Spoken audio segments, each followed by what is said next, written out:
जी बच्चों, अस्सलाम वालेकुम। आवाज़ आ रही है?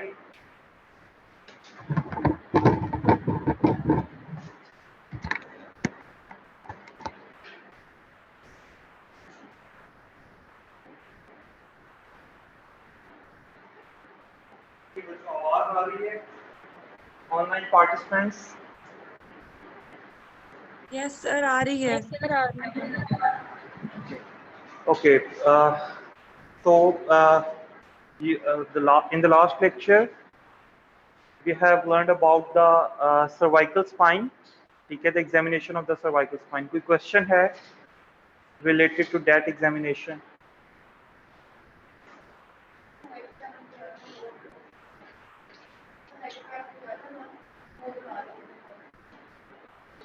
वो तो पूरा लेक्चर चाहिए उसके लिए, एक दफ़ा दोबारा आप लोग।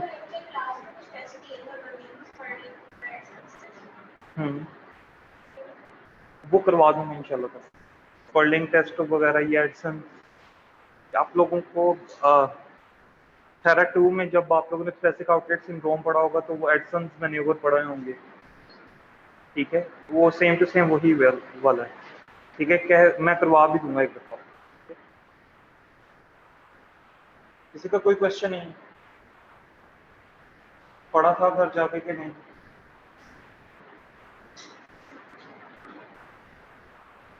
पढ़ा था कि नहीं?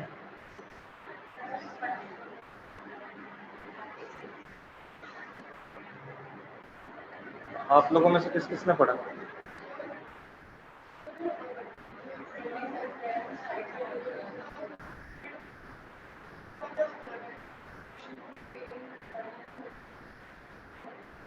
डिपेंड करता है मसल्स टाइट हैं या आर्टिकुलर कोई इशू है। दोनों चीज़ें हो सकती हैं, या मसल्स की टाइटनेस की वजह से हो सकता है या फिर फैसेट जॉइंट पे हाइपोमोबिलिटी उस वजह से होता है।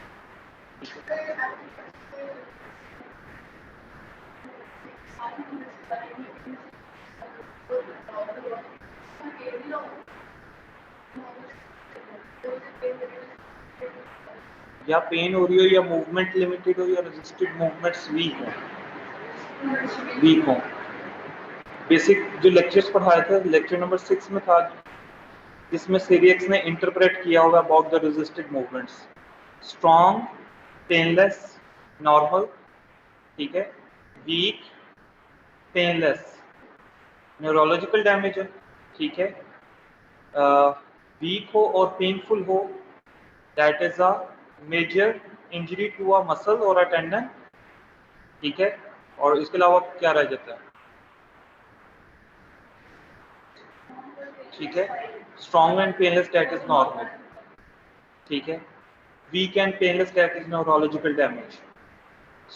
वीक एंड पेनफुल और स्ट्रॉन्ग एंड पेनफुल, ठीक है, it means that is a minor damage to the muscle और अ टेंडन, ठीक है। उसके अकॉर्डिंग भी हम रेजिस्टिव मूवमेंट्स को हम वैसे मैनुअल मसल टेस्टिंग के अकॉर्डिंग भी ग्रेड कर सकते हैं, ग्रेड 5-4 डिपेंड करता है, ठीक है। और इसके अकॉर्डिंग भी हम कर सकते हैं, ठीक है। मैनुअल मसल टेस्टिंग यूजुअली होती है एक स्पेसिफिक मसल ग्रुप की। ये जो रेजिस्टिव मूवमेंट्स हैं, हम इसमें स्पेसिफिक मसल ग्रुप को टारगेट नहीं कर रहे होते, हम लोग सिंपली देख रहे होते हैं कि रेजिस्टिव मूवमेंट्स में कि whether it is a contractile dysfunction और whether it is a non contractile dysfunction, ठीक है। स्टार्ट करें।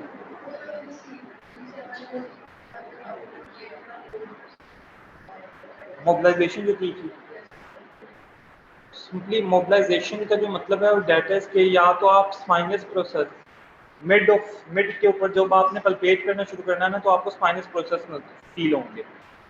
आप स्पाइनस प्रोसेस को वो कर दो, ठीक है। और हाँ, वो मिस मुकद्दस वाली बात बिल्कुल ठीक है, C6 और C7 को हम डिफ्रेंशिएट करते हैं, ठीक है। C7 और T1 को नहीं, C6 और C7 को, ठीक है। जो समझ आ गई, C7 और T1 को नहीं हम करते, C6 और C7 को करते हैं। The one is less mobile and the other one is more mobile, ठीक है। समझ आ गई बात की, जो मूवमेंट के साथ गुम हो जाए दैट इज C6 और जो मूवमेंट के साथ गुम नहीं होता दैट इज C7, ठीक है। कंप्लीट मतलब एक्सटेंशन में जब आप जाएं और वो गुम हो जाए दैट इज C6।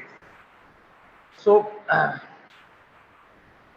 अच्छा, हम स्पाइनस प्रोसेस पल्पेट करते हैं, स्पाइनस प्रोसेस के ऊपर हम पोस्ट एंटीरियर प्रेशर अप्लाई करते हैं, जस्ट लाइक दिस, ठीक है, टुवर्ड्स द एंगल ऑफ आई। और जब हम पोस्ट एंटीरियर प्रेशर अप्लाई करते हैं तो आपका जो पूरा वर्टिब्रा होता है दैट इज मूविंग फॉरवर्डली और एंटीरियरली, ठीक है। आपका पूरा वर्टिब्रा भी ग्लाइड हो सकता है। अगर आप स्पाइनस ट्रांसवर्स प्रोसेस पे चले जाते हो तो वो स्पेसिफिक ट्रांसवर्स प्रोसेस ग्लाइड हो जाएगा, ठीक है। डिपेंड करता है कि आपने अपनी सब्जेक्टिव एग्जामिनेशन में और ऑब्जेक्टिव एग्जामिनेशन से क्या अखज़ किया है या क्या डायग्नोसिस निकाला है, ठीक है। समझ आ गई बात की?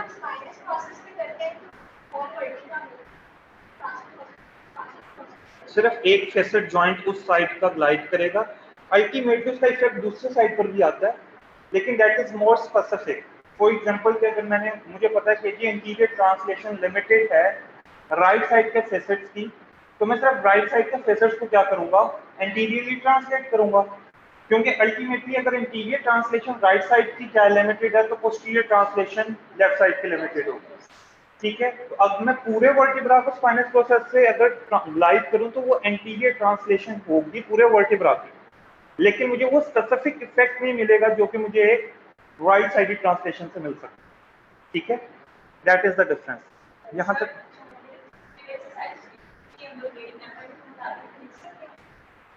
नहीं, ज्यादा अच्छा है कि आप रजिस्टर्ड मूवमेंट्स के अकॉर्डिंग ही लिखो जो सीरियस ने बताया हुआ है। मैनुअल मसल टेस्टिंग हम लोग स्पेसिफिकली किसी एक मसल ग्रुप के लिए या मसल के लिए करते हैं, जब हमें पता हो कि जी yes this muscle is going to be involve, ठीक है ना, सिर्फ उस एक मसल के लिए हम लोग करते हैं manual muscle testing.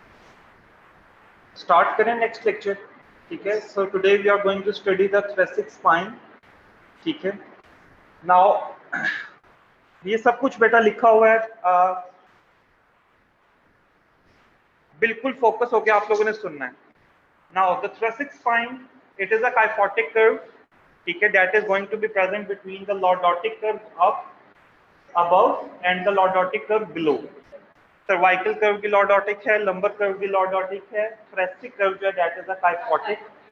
Now cervical is mobile, most mobile spinal region.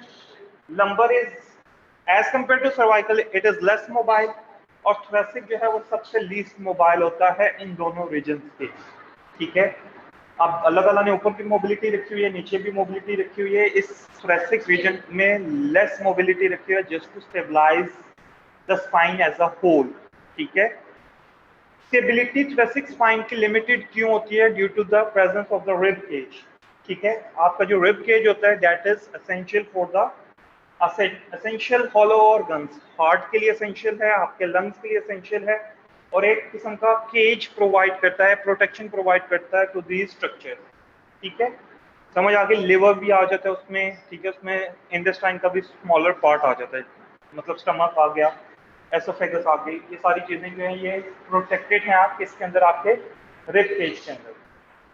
Now the thoracic curve, ठीक है, thoracic में टोटल 12 वर्टेब्रास हैं, 12 वर्टेब्रास हैं, और ट्रैको सर्वाइको-thoracic जंक्शन बन रहा है between C7, T1 and T2, जिसमें मैंने आपको बताया था कि सर्वाइको-thoracic जंक्शन, ये जो बेटा जंक्शन होता है ना that is very much important, क्योंकि मोस्टली जो आपके स्ट्रेस रिलेटेड इश्यूज आते हैं या डिसफंक्शंस आते हैं ये यूजुअली जंक्शन के ऊपर आते हैं, या सर्वाइको-thoracic जंक्शन से स्टार्ट होगा या ट्रैको-लंबर जंक्शन से स्टार्ट होगा, इसी तरीके से या लंबोसैक्रल जंक्शन से स्टार्ट होगा, ठीक है। जैसे हम लोगों ने बात की थी ना कि एटलांटो ऑक्सीपिटल, वो भी एक जंक्शन है किसका, हेड का विद योर सर्वाइकल स्पाइन, ठीक है। तो that junction is also most prone to dysfunction.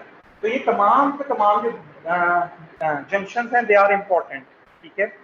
तो इसलिए सर्वाइको-thoracic जो है that is present between the C7, T1 and T2, ठीक है।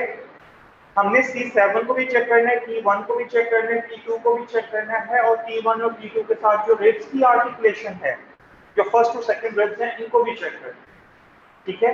यहाँ तक कि हम लोग ये जो स्टर्नम के साथ आपके रिब्स आर्टिकुलेट कर रहे हैं फर्स्ट और सेकंड, ठीक है, हम लोग इनको भी चेक कर सकते हैं, इनकी आर्टिकुलेशन को भी चेक कर सकते हैं, ठीक है।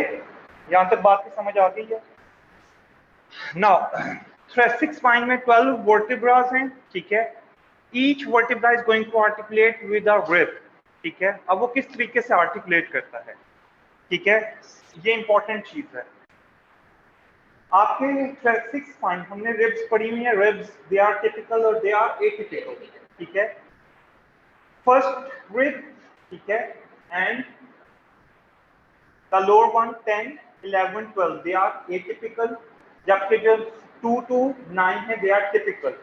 इसी तरीके से हमारे थोरैसिक वर्टिब्रास भी टिपिकल में डिवाइड होते हैं और एटिपिकल में डिवाइड होते हैं। First thoracic vertebra, 10th thoracic vertebra, 11th and 12th, ये जो 4 थोरैसिक वर्टिब्रास हैं ये क्या हैं, एटिपिकल हैं।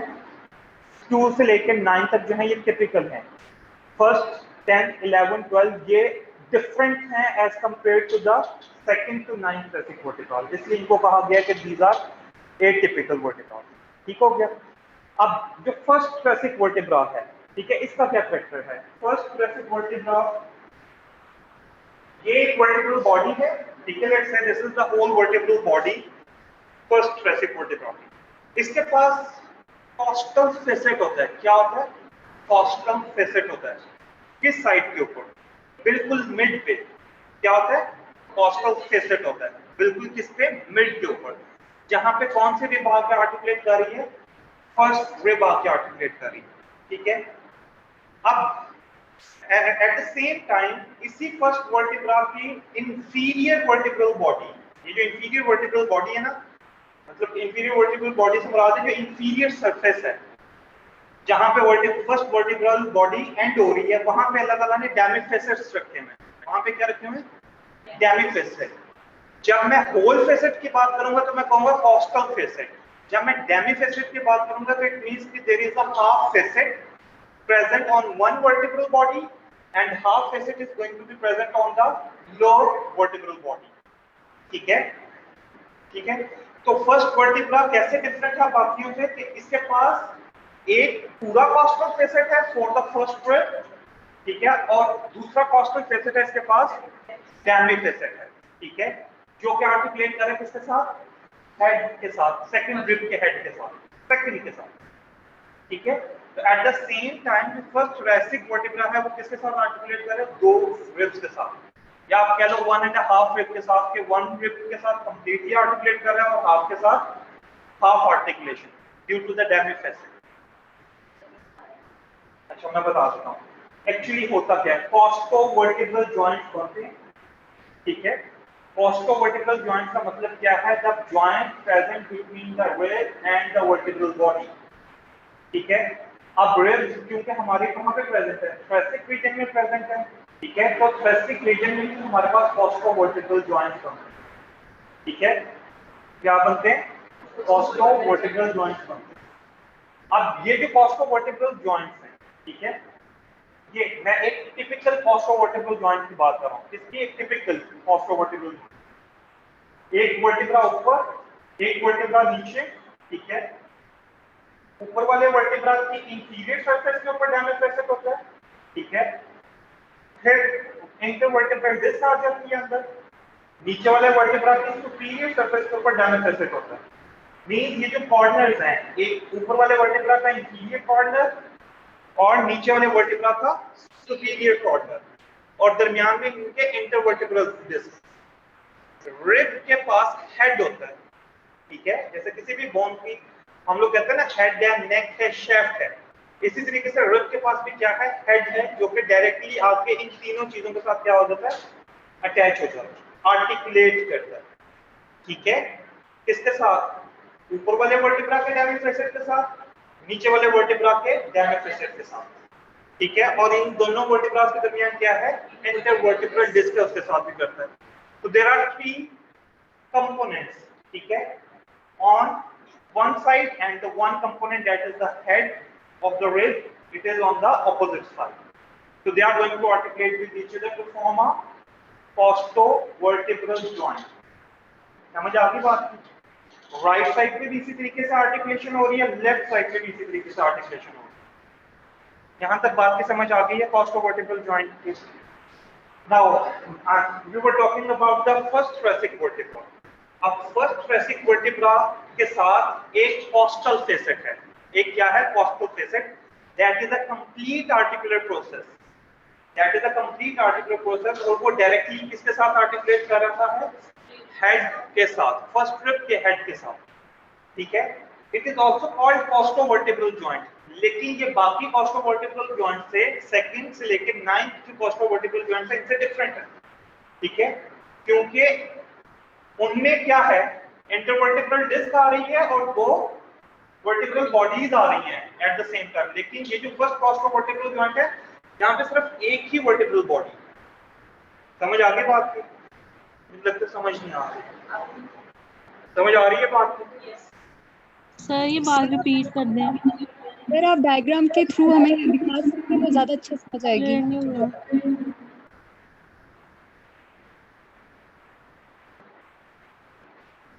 अच्छा, ये सबको नजर आ रही है? अच्छा, यस सर।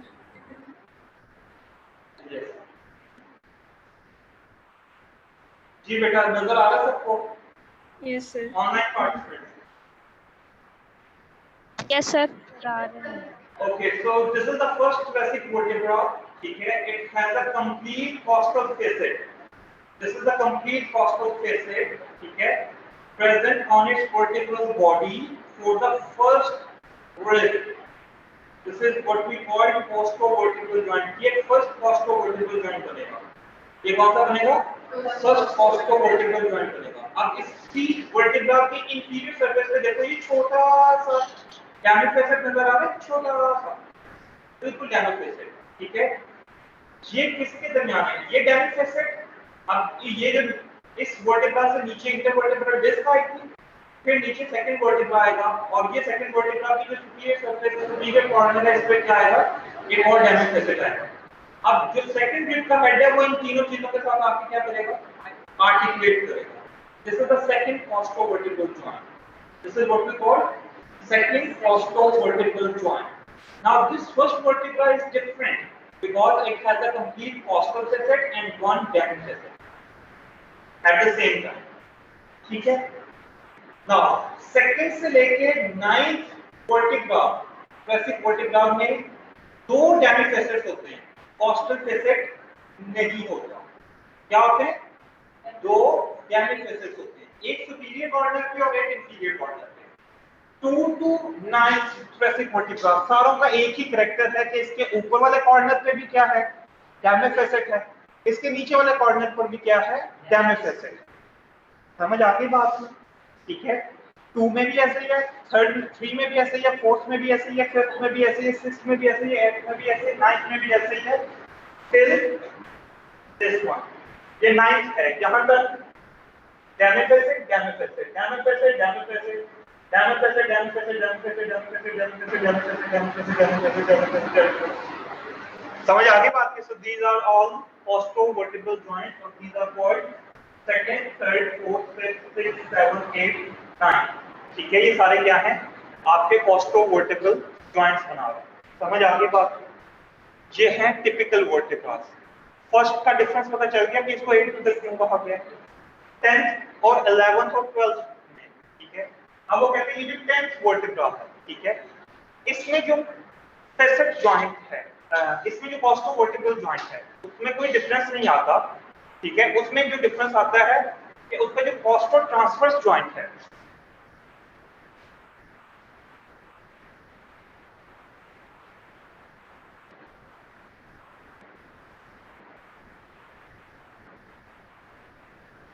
ये जो 10th बेसिक वर्टिब्रा है, this is one is 10th, 11th and 12th। 10th के ऊपर वो क्या कहता है, दिस वन 10th, इस 10th के ऊपर वो क्या कहता है कि इसका सिर्फ एक सुपीरियर डैमेज फेसेट है, इसका इंफीरियर डैमेज फेसेट नहीं है। इसका सिर्फ क्या है, एक सुपीरियर डैमेज फेसेट है, इसका इंफीरियर डैमेज फेसेट नहीं है, इसलिए ये क्या है, एटिपिकल वर्टिब्रा, ठीक है। फिर 11th और 12th के कंप्लीट कॉस्टल फेसेट्स हैं, क्या है, कंप्लीट कॉस्टल फेसेट है। दिस वन 11 इसका भी कंप्लीट कॉस्टल फेसेट है, 12th का भी कंप्लीट कॉस्टल फेसेट है, just like first basic vertebra, ठीक है। But both of these are also different from the first basic vertebra in another articulation, वो मैं आपको बाद में समझाता हूँ, लेकिन पहले क्या डिफरेंस पता चलना चाहिए कि 10th में सिर्फ एक सुपीरियर कॉस्टल फेसेट है, इंफीरियर कॉस्टल फेसेट वहां पर मौजूद नहीं है। 11th और 12th के कॉस्टल फेसेट्स भी वैसे ही हैं जैसे फर्स्ट के पास हैं। फर्स्ट के पास एक कॉस्टल फेसेट था और एक डेमी फेसेट था, तो that is why the 11th and the 12th is different from the first one, क्योंकि उसके पास एक कॉस्टल फेसेट है, एक डेमी फेसेट है। इनके पास सिर्फ क्या है, कॉस्टल फेसेट्स, इनके पास डेमी फेसेट्स नहीं है।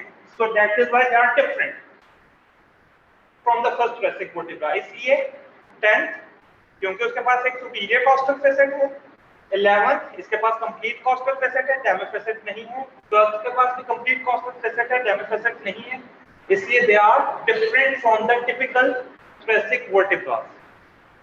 सर फर्स्ट और 10th 11 और 12 सेक्शन सिलेबस के पास डेमी फेसेट भी है फर्स्ट वाले, लेकिन 10th 11 और 12 में डेमी फेसेट 11 12 के पास डेमी फेसेट नहीं है, 10th के पास डेमी फेसेट है लेकिन एक कॉर्नर पर है। 10th के सुपीरियर कॉर्नर सिर्फ इस कॉर्नर पर है, इस कॉर्नर पर कोई डेमी फेसेट नहीं। ठीक है, एक डेमी फेसेट। समझ आ गई बात? यहां तक बात की समझ आ गई? Now another articulation is the costotransverse joint. जो सेकंड आर्टिकुलेशन है that is the costotransverse joint. Costotransverse joint means costal means for a rib and transverse means for a transverse process of the vertebral body. Transverse process vertebra का जो होगा उसको हम लोग क्या कहेंगे कि that is, जो rib उसके साथ articulate करे उसको हम लोग क्या कहेंगे कि that is the costotransverse articulation. ठीक है, now look at this. क्या कह रहे हो बेटा? सर इसको रिपीट करते हैं। Costotransverse joint is a joint that is going to form between the ribs, ठीक है, and the transverse process of the thoracic vertebrae. This is called costotransverse joint. पहला था costovertebral joint जो rib और vertebral body के दरमियान बन रहा था। ये rib और transverse process के दरमियान बन रहा है, इसलिए इसको costotransverse joint कहा जाता है। समझ आ गई बेटा बात की? ठीक है, यहाँ तक बात की समझ आ गई? Now again look at the transverse processes, ठीक है, ये देखिए, ये वर्टिब्रल बॉडी आ गई, ठीक है, इसके बाद यहाँ पे पेडिकल्स, लैमिनास, और ये क्या है, ट्रांसवर्स प्रोसेस है। ये क्या है, ट्रांसवर्स प्रोसेस। अब ये ट्रांसवर्स प्रोसेस देखिए, इसके ऊपर फैसेट है, इसको भी लोग कॉस्टल फैसेट बोलते हैं। ठीक है, यहाँ पे कौन सा जॉइंट बनेगा, कॉस्टोट्रांसवर्स जॉइंट। अब देखो बेटा, अल्लाह ताला ने रिब में हेड रखा हुआ है और नेक रखी है। हेड जो है वो वर्टिब्रल बॉडी के साथ आर्टिकुलेट कर रही है और जो नेक है वो उसके साथ आर्टिकुलेट कर रही है ट्रांसवर्स प्रोसेस। ठीक है, जितनी लेंथ एक ट्रांसवर्स प्रोसेस की होती है ट्रेसिक वर्टिब्रा में, उतनी ही लेंथ रिब की नेक की होती है। याद रखिए, एक रिब की नेक लेंथ कितनी होती है, जितनी एक वर्टिब्रल बॉडी के ट्रांसवर्स प्रोसेस की होती है।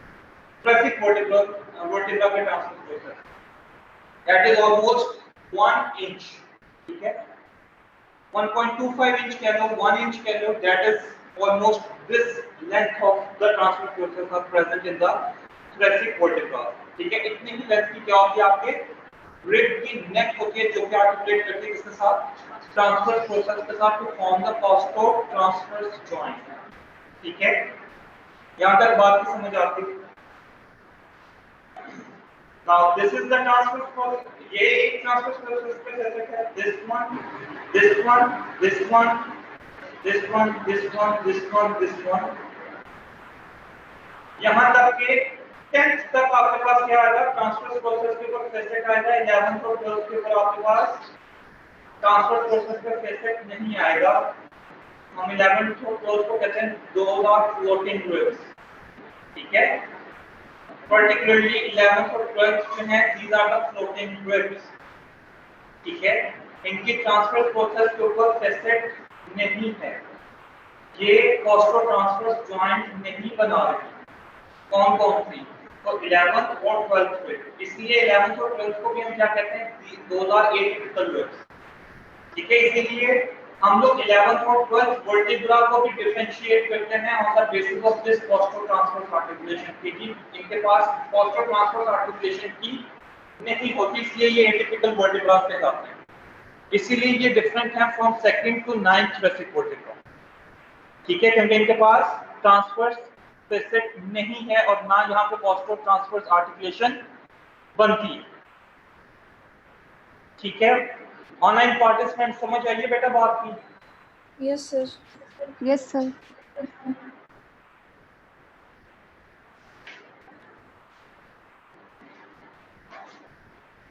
अच्छा, अब यहाँ पे मुझे बिल्कुल ज्यादा आसानी हो जाएगी इसको समझाने के लिए। वर्टिब्रा, अगर हम थोरेसिक वर्टिब्रा को एक्सप्लेन करना शुरू करें, ये मैंने अभी थोरेसिक वर्टिब्रा को ही बताया कि वो they are called atypical as well as typical, हम लोगों ने डिवाइड कर दिया। वर्टिब्रल बॉडी की ही मैं कैरेक्टरिस्टिक्स बता रहा हूँ। तो वर्टिब्रल बॉडी की एक सबसे इंपॉर्टेंट कैरेक्टरिस्टिक क्या है कि इसका जो एंट्रोपोस्टीरियर डायमीटर है, पीछे से आगे वाला या आगे से पीछे वाला डायमीटर, और मीडियल टू लेटरल डायमीटर या लेटरल टू मीडियल डायमीटर, वो एक जितना होता है। वो कितना होता है? एक लेंथ का होता है। जितनी लेंथ का एंट्रोपोस्टीरियर डायमीटर है उतना ही साइड टू साइड डायमीटर है किसका?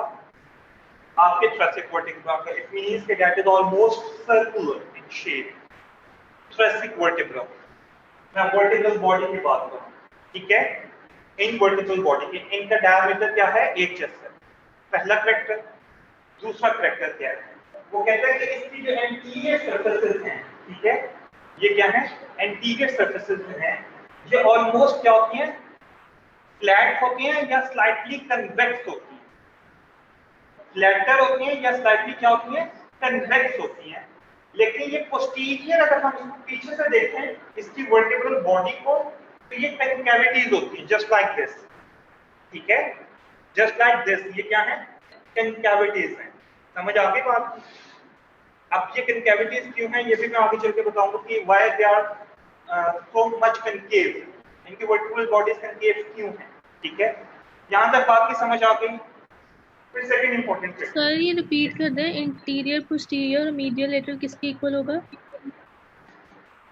मैं ये कह रहा हूं आगे से पीछे का डायमीटर, पोस्टरो एंटीरियर डायमीटर, या आगे से पीछे का, पीछे से आगे का या आगे से पीछे का, ये इक्वल होता है साइड टू साइड डायमीटर के। मतलब अगर आप वन साइड से सेकंड साइड पर जाओ, मीडियल टू लेटरल साइड के ऊपर जाओ, तो एक जितना जो डायमीटर आपका आएगा वही डायमीटर किसका होगा? एंट्रोपोस्टीरियर का होगा, ठीक है। Means to say that is circular, a complete circle. Okay sir. ठीक है। Now third important factor is, अल्लाह ताला ने थोरेसिक स्पाइन को काइफोसिस क्यों दिया हुआ है, या यहाँ पे काइफोटिक कर्व किसकी वजह से बन रहा है? हम लोगों ने सर्वाइकल स्पाइन में क्या पढ़ा था? लॉर्डोसिस किसकी वजह से बन रहा है?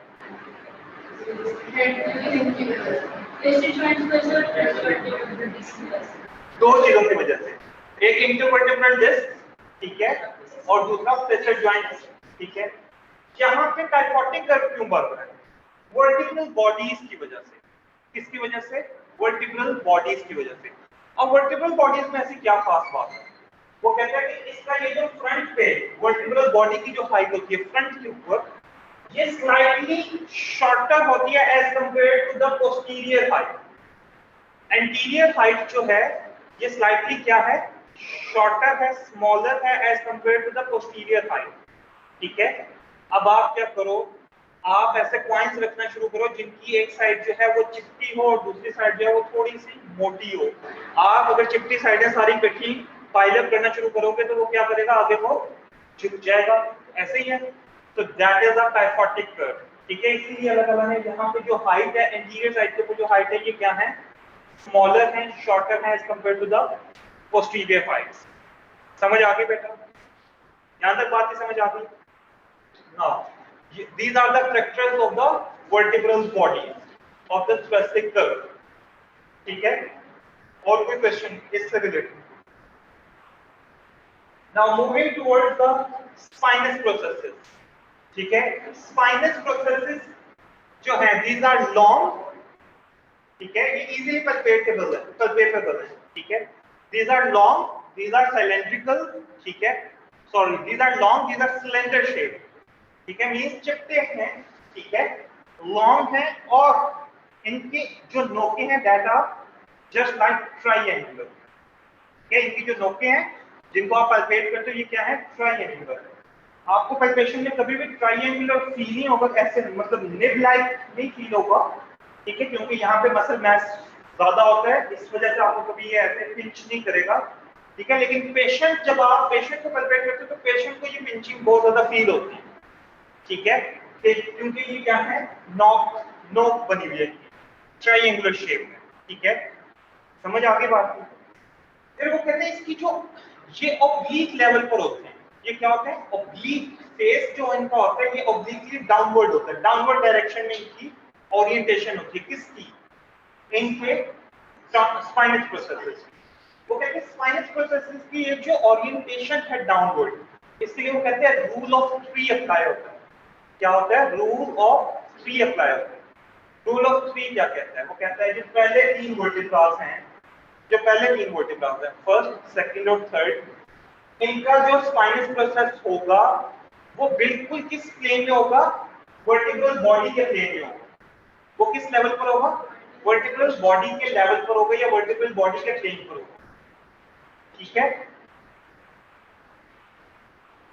This is the vertebral body, let's say ये यहाँ पे मेरी फर्स्ट वर्टिब्रल बॉडी है, मेरा जो इस फर्स्ट वर्टिब्रा का जो स्पाइनस प्रोसेस होगा ये बिल्कुल इसी वर्टिब्रल बॉडी के लेवल पर होगा, ना इससे नीचे होगा ना इससे ऊपर होगा, इसके लेवल पर होगा। दैट इज व्हाट आई मेंट कि जी सेम प्लेन में, ठीक है, मतलब अगर आप इसको हॉरिजॉन्टल रखोगे तो ये स्पाइनस प्रोसेस नीचे नहीं जाएगा ना उससे ऊपर जाएगा, वर्टिब्रल बॉडी के लेवल से इसके लेवल पर है, समझ आ गई। तो रूल ऑफ थ्री क्या कहता है, जो फर्स्ट थ्री वर्टिब्रास हैं इनमें जो स्पाइनस प्रोसेसेस हैं वो क्या है, सेम प्लेन में मौजूद है, सेम लेवल पर मौजूद है, ठीक है, समझ आ रही है बात की। फोर्थ, फिफ्थ और सिक्स्थ, अगले जो थ्री हैं वो क्या है, वो लाई करते हैं दो वर्टिब्रास के दरमियान में, उनका जो स्पाइनस प्रोसेस है वो कहां लाई कर रहा है, दो वर्टिब्रास के दरमियान में। मींस जो थर्ड वर्टिब्रास है, ये तीन वर्टिब्रास निकाल दो, चौथा, पांचवा, छठा। अब चौथे का वर्टिब्रास देखो, ये सॉरी स्पाइनस प्रोसेस देखो, ये किसके दरमियान है, इन दोनों वर्टिब्रास के दरमियान है। पांचवे का देखो वो किसके दरमियान है, पांचवे और छठे के। छठे का देखो तो वो किसके दरमियान है, राइट, ये ऊपर है, यहाँ तीन है, ये फोर्थ वन, ठीक है, fifth one and sixth one, ठीक है। उसके बाद जो 7th 8th और 9th है, ठीक है, 7th 8th और 9th है, वो क्या कहते हैं, वो कहते हैं कि 7th 8th और 9th का जो स्पाइनस प्रोसेस है वो नीचे वाले वर्टिब्रल बॉडी की प्लेन में होता है। जो 7th का होगा वो किसके सामने होगा, 8th वर्टिब्रल बॉडी की। जो 8th का होगा वो किसके सामने होगा, 9th के। जो 9th का होगा वो किसके सामने होगा, 10th के। समझ आ गई बात की। अब वो कहते हैं जो 10वां वर्टिब्रा है वो फॉलो करेगा T6 to T9 लेवल को। 10th वाला जो वर्टिब्रल बॉडी का स्पाइनस प्रोसेस है वो किसको फॉलो करेगा, T6 से T9 वाले रूल को। T7 8 9 7 8 9 वाला, ठीक है ना, उसको फॉलो करेगा। T11 T4 5 6 वाले को, T12 1 2 3 वाले को, T10 T7 8 9 वाले को फॉलो करेगा। T10 किसको फॉलो, T11 सॉरी किसको फॉलो करेगा, 4 5 6 को। T12 किसको फॉलो करेगा, 1 2 3 को। समझ आ गई, मतलब T12 का सेम लेवल पर होगा वर्टिब्रल बॉडी के, T11 का इन बिटवीन होगा, बिटवीन द टू वर्टिब्रास, और T10 का क्या होगा, इंफीरियर वर्टिब्रा के लेवल पर होगा। क्योंकि आप लोगों की इसलिए बनाया हुआ है कि आपने तीन याद करने हैं रूल ऑफ थ्री, 10वें को ऊपर वाले के साथ, 11वें को उससे ऊपर वाले के साथ, और 12वें को सबसे ऊपर वाले के साथ मैच कर देना। मुझे तो कोई मसला नहीं है, मैं वैसे भी बता दूं T7 8 9 10 ये ऐसे आप लोगों को मुश्किल हो जाएगी ना। मैथ तीन को डिवाइड करते, रूल ऑफ थ्री है ना, रूल ऑफ थ्री में पहले तीन वर्टिब्रा का और रूल है, दूसरे तीन वर्टिब्रा का और रूल है, अगले तीन वर्टिब्रा का और रूल है, और रूल ऑफ थ्री जो नीचे वाले हैं उनका बिल्कुल डिफरेंट। वो ऑब्लिक्विटी जो है, ऑब्लिक ओरिएंटेशन जो है उसको रिवर्स करते हैं। T10 लोएस्ट के साथ, T11 मिड के साथ और T12 सुपीरियर वन के साथ। यहां तक बात की समझ आ गई है? कोई मुश्किल किसी को? ठीक है, एनी क्वेश्चन बेटा? ठीक है, नाउ यहाँ पे इंटरवर्टिब्रल डिस्क की अगर हम बात कर लें, इंटरवर्टिब्रल डिस्क जो है यहाँ पे ये बहुत ही स्मॉलर किस्म की होती है। ठीक है, क्या होती है? स्मॉलर किस्म की। जैसे सर्वाइकल स्पाइन में क्या था, हम लोगों ने ना जो स्पाइन का लेक्चर जब पढ़ा था, नहीं आपको थेराप्यूटिक्स 2 में स्पाइन, थेराप्यूटिक्स 2 में स्पाइन पढ़ी हुई है ना, उसमें किसी ने बताया था कि स्टेबलाइजिंग स्ट्रक्चर्स होते हैं स्पाइन के, उसमें एक इंटरवर्टिब्रल डिस्क होती है। Disc to body height ratio हम निकालते हैं। क्या निकालते हैं? Disc to body height ratio. Disc to body height ratio सबसे कम होती है सर्वाइकल स्पाइन में। वो और चीज है, वो हाइट है, वो सिंपली हाइट है। Disc to height body height ratio मतलब डिस्क की हाइट क्या है और वर्टिब्रल बॉडी की हाइट क्या है। ठीक है, सर्वाइकल स्पाइन में है 2:3। ठीक है, कि डिस्क की हाइट 2 सेंटीमीटर है तो वर्टिब्रल बॉडी की हाइट क्या है? 3 है। Means that ratio is smaller, that ratio is smaller. जहां पर रेशियो कम होती है वहां पे मूवमेंट ज्यादा होती है और स्टेबिलिटी कम हो जाती है। ठीक है, सर्वाइकल थोरेसिक स्पाइन में अगर हम बात करें तो थोरेसिक स्पाइन में 1:5 है, 1:5 है। 1 सेंटीमीटर इंटरवर्टिब्रल डिस्क की हाइट है और 5 सेंटीमीटर किसकी हाइट है? थोरेसिक स्पाइन की वर्टिब्रल बॉडी की हाइट है। That ratio is larger. It means कि इंटरवर्टिब्रल बॉडी थोरेसिक स्पाइन की क्या करती है? सबसे ज्यादा स्टेबिलिटी प्रोवाइड करती है इस स्पाइनल रीजन को। इस स्पाइन के रीजन को सबसे ज्यादा स्टेबिलिटी कौन प्रोवाइड कर रहा है? Intervertebral disc. यहां तक बात की समझ आ गई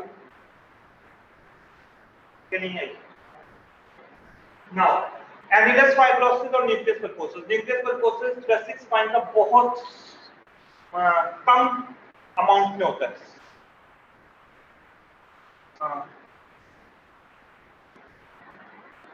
लाइक हमने सर्वाइकल स्पाइन में पढ़ा था, लंबर रीजन में होता है दैट इज 50%। ठीक है, मतलब 50% न्यूक्लियस पल्पोसिस है तो 50% एनिलस फाइब्रोसिस है। हमने सर्वाइकल स्पाइन में पढ़ा था कि that is less than the lumbar spine. ठीक है, मींस 25%। ठीक है, बाय बर्थ ज्यादा होता है लेकिन आहिस्ता आहिस्ता वो अपनी नॉर्मल अमाउंट में आ जाता है, दैट इज 25%। अल्लाह ताला ने न्यूक्लियस पल्पोसिस वहां पे कम इसलिए रखा हुआ है क्योंकि अगर अच्छा ये भी तो क्या बात है, मैं वो अब आगे जाकर जब स्पाइनल कैनाल पढ़ाऊंगा तब आपको समझ आएगी, उसके बारे में बताता हूं। अल्लाह ताला ने वहां पे न्यूक्लियस पल्पोसिस बहुत कम रखा हुआ है। Now this is the thoracic spine. यहां पे न्यूक्लियस पल्पोसिस सर्वाइकल स्पाइन से भी कम है, एनिलस फाइब्रोसिस सबसे ज्यादा है। ठीक है, यहां हम कह रहे हैं कि एनिलस फाइब्रोसिस का जो कंट्रीब्यूशन है इंटरवर्टिब्रल डिस्क बनाने में वो ज्यादा है as compared to the nucleus pulposus.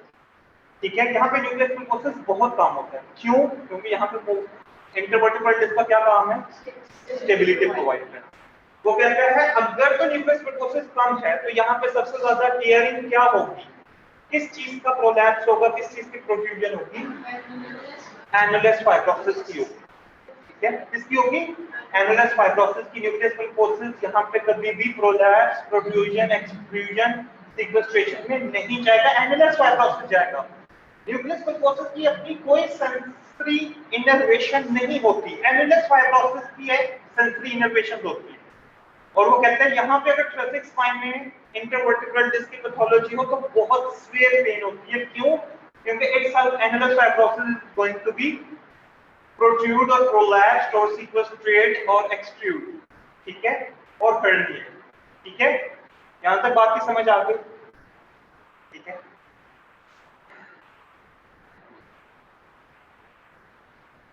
ठीक हो गया। नाउ वो कहते हैं कि moving to the intervertebral foramina. Thoracic spine की जो इंटरवर्टिब्रल फोरामिना होते हैं ये काफी ज्यादा क्या होते हैं? लार्जेस्ट होते हैं। ये क्या होते हैं? लार्जेस्ट।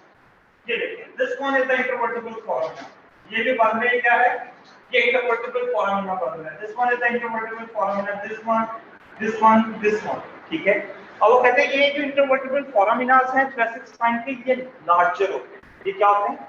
लार्जर होते हैं, ताकि नर्व रूट्स इजीली पास कर सके यहाँ से। क्यों पास कर सके ये मैं आगे चल के बता देता हूँ कि क्यों पास करें इजीली। यहाँ पे ये बस याद रखते हैं कि इंटरवर्टिबल फोरामिनास यहाँ पर क्या होते हैं, लार्जर शेप, लार्जर होते हैं साइज में। अच्छा, नेक्स्ट हम बात करते हैं स्पाइनल कैनाल की। इसके साथ काफी ज्यादा चीजें जुड़ी हुई हैं। स्पाइनल कैनाल अलग अलग है, सर्वाइकल स्पाइन में, थोरेसिक स्पाइन में, ठीक है। जो स्पाइनल कैनाल है वो लार्जर डायमीटर की रखी हुई है और ये यूजुअली क्या होती है, ट्रायंगुलर होती है। कहां पर? Cervical spine. जो सर्वाइकल स्पाइन की स्पाइनल कैनाल है ना, ये यूजुअली ट्रायंगुलर होती है, जस्ट लाइक दिस, ठीक है। लंबर में मोर ऑफ ओवल शेप, ठीक है, just like this, Oval shaped होती है लंबर में, ठीक है। जबकि आप थोरेसिक में जब आते हो तो मोर ऑफ सर्कुलर शेप, ठीक है। अब आप मुझे ये बताओ कि यहाँ पे ये ट्रायंगुलर है, इसके अंदर से क्या जा रही है, स्पाइनल कॉर्ड पास कर रही है। अच्छा, अब यहाँ पे अगर कोई न्यूक्लियस पल्पोसिस आ जाता है, क्या होके प्रोलैप्स होके सीक्वेस्ट्रेशन हो जाती है या एक्सट्रूजन होती है, न्यूक्लियस पल्पोसिस आ जाता है, लेट्स से यहाँ से एंटर कर गया, पोस्टरोलेटरल कॉर्नर से यहाँ से एंटर कर गया, तो स्पाइनल कॉर्ड क्या करेगी? क्यों कंप्रेस होगी? अल्लाह ताला ने ये ट्रायंगुलर कैनाल क्यों रखी हुई है? स्पाइनल कैनाल क्या करेगी, स्पाइनल कॉर्ड क्या करेगी? अवे हो जाएगी, ठीक है। स्पाइनल कॉर्ड अपने आप को प्रोटेक्ट करेगी फ्रॉम दैट एक्सट्रूडेड मटेरियल, ठीक है। ये क्या है?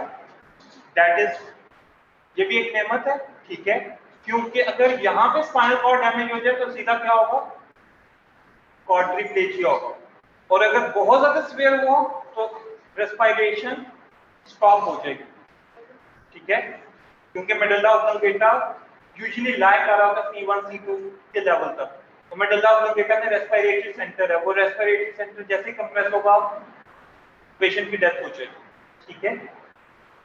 So that is why that triangular cross-sectional area will allow the cervical spine or spinal canal of the cervical spine to accommodate, ठीक है, समझ आ गई बात की। इसी तरीके से ये जो ओवल शेप है, इस पे लंबर स्पाइन में, इस ओवल शेप में स्पाइनल कॉर्ड क्या है, स्पाइनल कॉर्ड तो सर्कुलर होती है। स्पाइनल कॉर्ड अगर सर्कुलर पास करके जाए तो इसके एंट्रोपोस्टीरियर जगह पे जगह रह जाएगी, स्पेस रह जाएगी।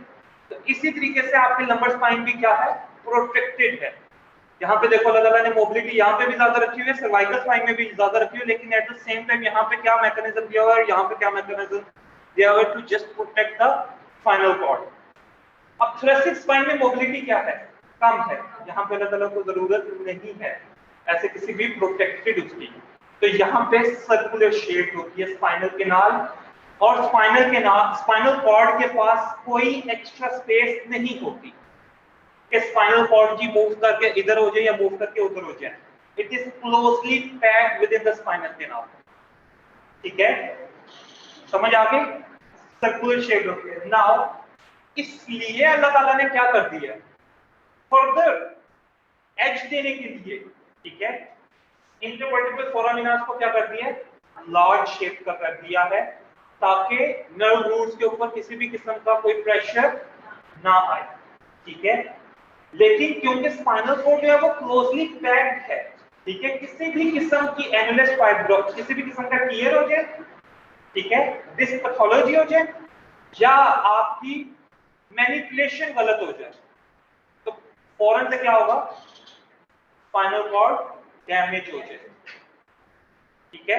That is the most important part, ठीक है। मैनिपुलेशन थोरेसिक स्पाइन में बहुत एहतियात से की जाती है, ठीक है, प्रॉपर हिस्ट्री होना लाजमी है, ठीक है। सिंपली आप ट्रैकिंग साउंड्स, आप लोगों ने देखा होगा सोशल मीडिया पे ट्रैकिंग साउंड्स प्रोड्यूस करते हैं, ठीक है, rat tracking sound in the thoracic spine, ठीक है, ये बहुत ज्यादा डेंजरस है। क्यों? क्योंकि that is closely packed. Canada के अंदर, ठीक है, क्या हुआ कि एक फिजिकल थेरेपिस्ट ने सॉफ्ट टिश्यू मोबिलाइजेशन की, ठीक है, thoracic spine की, और पेशेंट जो है ना वो पैराप्लेजिक हो गया था, ठीक है, ड्यू टू दैट विग्रस और इंटेंस सॉफ्ट टिश्यू मोबिलाइजेशन, ठीक है, पेशेंट की वर्टिब्रा का कहीं फ्रैक्चर हुआ है, ठीक है, और पेशेंट क्या हो गया, पैराप्लेजिक हो गया, और उस पेशेंट ने फिर उसको सू किया, तो पता नहीं उसने 20 के 10 मिलियन डॉलर उसको पे करने हैं, ठीक है, और वो अपनी प्रैक्टिस नहीं कर सकता वहां पे, ठीक है, इसलिए इस चीज को पढ़ना, इस चीज को समझना बहुत इंपॉर्टेंट है। समझ आ गई बेटा बात की, ठीक है, खुद भी किसी से मतलब शायद आप लोगों को जब नया नया कोई एक्सपेरिमेंट हो तो या आप लोग कहीं से सीखो, कहीं पर भी, ठीक है, तो आप लोगों को हो मैं यहाँ कहीं पे भी ये करवा लेता। अक्सर जो बड़े लोग होते हैं वो कहते हैं कि जी मैं हमारे ऊपर चढ़े, बच्चों को कहते हैं ना कि जी हमारी कमर को दबाएं, ठीक है, और आपको पॉपिंग साउंड आते हैं, पटाखे निकलते हुए फील होते हैं, ठीक है, तो that is also not favourable for such person जिनकी एज ज्यादा है। एज ज्यादा एज वाले को तो बिल्कुल भी नहीं करते, ठीक है, कोशिश करवाते हैं कि आप उनको क्या कहें कि वो खुद एक्टिव एक्सटेंशन कर लें बजाय इसके कि वो पटाखे निकलवाएं, ठीक है।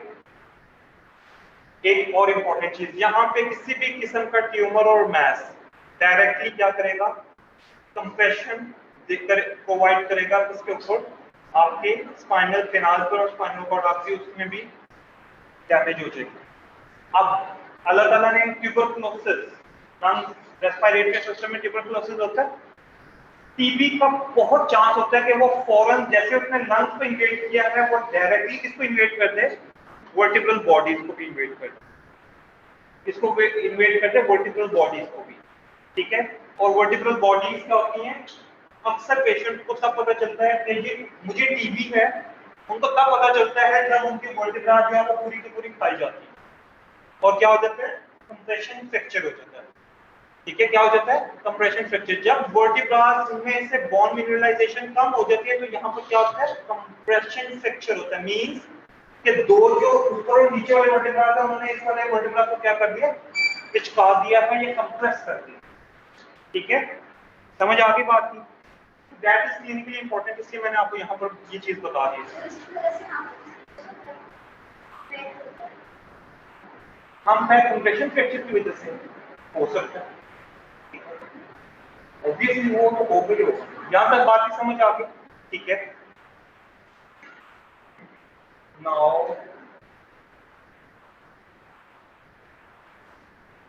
अच्छा, फेसेट जॉइंट्स की ओरिएंटेशन, ठीक है, यहाँ पर जो फेसेट जॉइंट्स हैं, this is a facet joint, this is a facet joint, this is a facet joint, this one, this one, this one, this one, ठीक है, ये भी सेम टू सेम वर्टिब्रा के इंफीरियर आर्टिकुलर प्रोसेस, नीचे वाले vertebra के superior articular process के साथ क्या करेगा, आर्टिकुलेट करेगा, ठीक हो गया। नाउ हमने उसमें बात की थी सर्वाइकल स्पाइन में कि इसकी ओरिएंटेशन क्या होती है, टुवर्ड्स द एंगल ऑफ आई या 45 डिग्री का एंगल, ठीक है। थोरैसिक स्पाइन के लिए जो ऊपर वाले थोरैसिक वर्टिब्रास हैं, फर्स्ट, सेकंड और थर्ड, इसको हम लोग ट्रीट करते हैं according to the cervical spine, ठीक है, according to the cervical spine. जो मिड थोरैसिक वर्टिब्रास हैं 4, 5, 6, 7, 8, 9, इनमें ओरिएंटेशन जो होती है वो more towards the perpendicular, more towards the perpendicular, means 45 degree का एंगल क्या होता जाएगा, परपेंडिकुलर के करीब आता जाएगा, और यहां पर हम करते हैं ऑलमोस्ट 60 डिग्री का एंगल, ठीक है, कहां पे, 4, 5, 6, 7, 8, 9, 11, 10, 11, 12 जो है यहाँ पर बिल्कुल परपेंडिकुलर होता है, या यहाँ पर हम उसके अकॉर्डिंग करते हैं जो कि लंबर पे हम करते हैं, या लंबर स्पाइन की भी फेसेट जॉइंट की ओरिएंटेशन परपेंडिकुलर होती है, जस्ट लाइक दिस, ठीक है, ऐसे होती है, लंबर स्पाइन के फेसेट जॉइंट की ओरिएंटेशन ऐसे होती है, ठीक है, इसीलिए लंबर स्पाइन के ऊपर रोटेशन नहीं होती, लंबर स्पाइन का सिर्फ काम क्या है, फ्लेक्शन एक्सटेंशन, फ्लेक्शन एक्सटेंशन,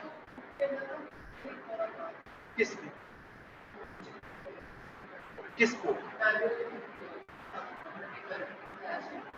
किसकी चीज, वो किसकी, हाँ, तो इसके relatively more towards the vertical है, ठीक है, ये 45 डिग्री या हॉरिजॉन्टल के करीब नहीं है, ये 60 डिग्री टुवर्ड्स द वर्टिकल है, ठीक है। यहाँ पे हमारी रोटेशन पॉसिबल है, थोरैसिक स्पाइन हमारी रोटेशन प्रोवाइड करती है, सर्वाइकल की नहीं करती, आपकी थोरैसिक भी नहीं करती। हमारी ये जो टर्म की रोटेशन है ये कौन कर रहा है, थोरैसिक स्पाइन कर रही है। थोरैसिक स्पाइन में फ्लेक्शन एक्सटेंशन पॉसिबल नहीं है, ये रोटेशन पॉसिबल है। जहां पर ओरिएंटेशन बिल्कुल 90 डिग्री हो जाए वहां पे रोटेशन पॉसिबल नहीं हो सकती, ठीक है। फ्लेक्शन एक्सटेंशन पॉसिबल हो सकती है, ठीक है। रोटेशन पॉसिबल नहीं होगी क्योंकि रोटेशन क्या करेगा, अगर परपेंडिकुलर होंगे दो आर्टिकुलर प्रोसेसेस फेसर जॉइंट के, तो वो क्या करेंगे, एक दूसरे के साथ टच करेंगे, मूवमेंट तो नहीं अलाउ करेंगे, ठीक है। मूवमेंट तो तभी अलाउ होगी जब थोड़ी सी क्या होगी, डायगोनल डायरेक्शन होगी, जस्ट लाइक दिस, ठीक है। ये रोटेशन पॉसिबल हो सकती है, इसमें रोटेशन पॉसिबल हो सकती है, इसमें रोटेशन कभी भी पॉसिबल नहीं हो सकती। यहां तक बात की समझ आ गई है? सर नंबर में रोटेशन होगी? नहीं बेटा, लंबर में रोटेशन बिल्कुल भी नहीं होगी, थोरैसिक स्पाइन में रोटेशन होती है। और सर सर्वाइकल में होते हैं नहीं, वो भी फ्लेक्शन एक्सटेंशन। सर्वाइकल में सिर्फ C1 C2 के लेवल पे सबसे ज्यादा रोटेशन है, बाकी उनके ऊपर वही रोटेशन है जो कि थोरैसिक स्पाइन के ऊपर है, ठीक है। थोरैसिक स्पाइन या लंबोसेक्टरल जंक्शन होता है, सेक्ट्रम और L5, ये जो जंक्शन है ये रोटेशन में काम आता है। दो पेयर रोटेशन होती हैं, एक्सियल रोटेशन C1 C2 पे, और दूसरी पेयर रोटेशन होती है L5 S1। समझ आ गई बात?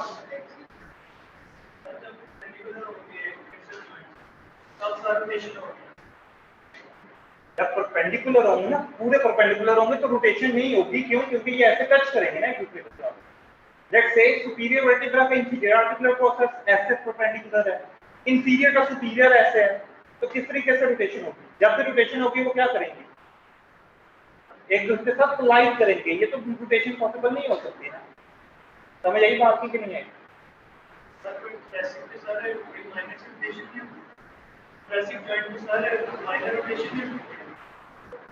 नहीं, रोटेशन प्राइम मूवमेंट है थोरैसिक स्पाइन,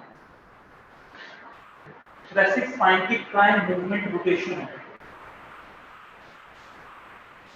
रोटेशन थोरैसिक में अपर जोड़ में ज्यादा होता है, थोरैसिक की पूरी रोटेशन होगी, नीचे वाले जो से 10 लेवल 12 लगा होता है वो परपेंडिकुलर ऑलमोस्ट हम इनको सिर्फ जब मैनेजमेंट करने के लिए हम लोग कहते हैं कि इनको मैनेज कर लें, जस्ट लाइक नंबर, सिर्फ इसलिए उसको हम कहते हैं कि ये सिमिलर है।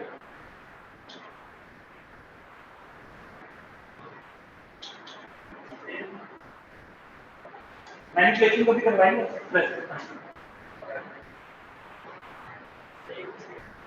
एक दूसरे को दिए नहीं, ये वाली ये कभी क्रॉस हैंड्स के साथ। अच्छा, ये अगर कोई सिखाएगा, मैं नहीं सिखाता, सिखा दूं मुझे। लेट्स से ये क्रॉस हैंड्स के साथ हम करते हैं, तो यहाँ देखिए हम रोटेशन देते हैं, नीचे वाले वर्टिब्रा पे एक हाथ होता है, एक हाथ हमारा ऊपर वाले वर्टिब्रा पे होता है, हम रोटेट कर रहे हैं एक सेगमेंट को। जब ये सेगमेंट रोटेट करता है तो पॉपिंग साउंड आता है। अगर यहाँ रोटेशन नहीं होगी, प्राइम मूवमेंट हम रोटेट नहीं करेंगे, हमें तो फिर ऐसे प्रेस करना चाहिए, हम रोटेट करवाते हैं। थोरैसिक में जो रोटेट करेंगे, अगर लंबर में आएंगे तो क्या करेंगे, लंबर में आएंगे तो सिंपली ऊपर से डाउनवर्ड, जस्ट लाइक सर्वाइकल में तो ऐसे था ना, ठीक है, लंबर में ऐसे होगा, ठीक है, जैसे हम हवा भर रहे हैं साइकिल में, ठीक है। यहाँ तक बात की समझ आ गई?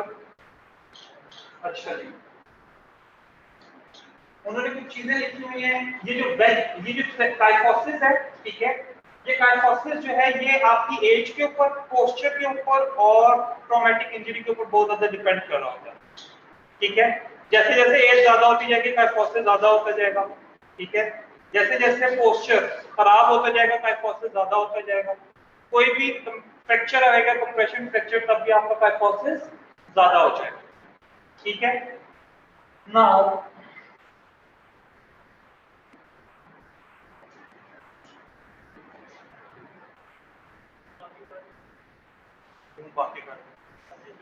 अच्छा, मैकेनिक्स की बात करें, प्राइम मूवमेंट क्या है थोरैसिक स्पाइन की, दैट इज रोटेशन।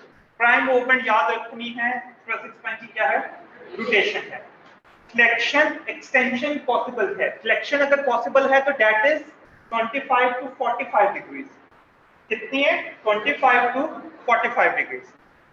अच्छा, फ्लेक्शन क्यों लिमिटेड है?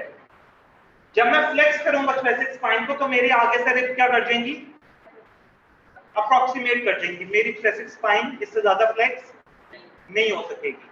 अच्छा, बूढ़े लोगों में थोरेसिक स्पाइन का काइफोटिक कर्व क्यों ज्यादा हो जाता है? एक्चुअली काइफोटिक कर्व तभी ज्यादा होता है जब फ्लेक्शन होगी, ठीक है। तो उनकी स्टर्नम को भी देखिए, जस्ट लाइक दिस डिप्रेस्ड हुई होती है स्टर्नम, यहाँ से क्या होती है, डिप्रेस्ड हो जाती है, ये चोंच निकल आती है जिफॉइड प्रोसेस की, ठीक है। इसकी कंप्रेशन की वजह से क्या होता है कि आप इसका काइफोसिस जो है ज्यादा हो जाता है और वहां पे फ्लेक्शन ज्यादा हो जाता है। लेकिन एब्डोमेन की बात नहीं करनी, रिब केज की बात करनी है। एब्डोमेन तो लंबर पे आता है, लंबर पे आता है, इसको भी छोड़ दो, ठीक है। यहां तक बात ही समझ आ गई? ये देखो, ये कंप्रेस नहीं होता। ओल्ड एज में क्या होता है कि ये जो स्टर्नम होती है ये वीकर होती है ना हमारी, कैंसीलियस बोन होती है, ये कैलस बोन नहीं होती। कैंसीलियस का मतलब क्या होता है कि there is a spongy nature, तो ये क्या कर जाती है, सॉफ्टन होके अंदर की तरफ डिप्रेस कर जाती है, ठीक है। क्योंकि जो जब बूढ़ा बंदा होता है तो वो अपर ब्रीदर बन जाता है। अपर ब्रीदर मींस कि जब वो अपने अपर एक्सट्रीमिटी के, ठीक है, या स्टेर्नोक्लेडोमास्टॉइड को यूज करता है, तो इनको यूज करके ये क्या हो जाते हैं, एलिवेटेड हो जाती हैं और जो ये जो स्टर्नम होती है ये अंदर की तरफ डिप्रेस कर जाती है, ठीक है।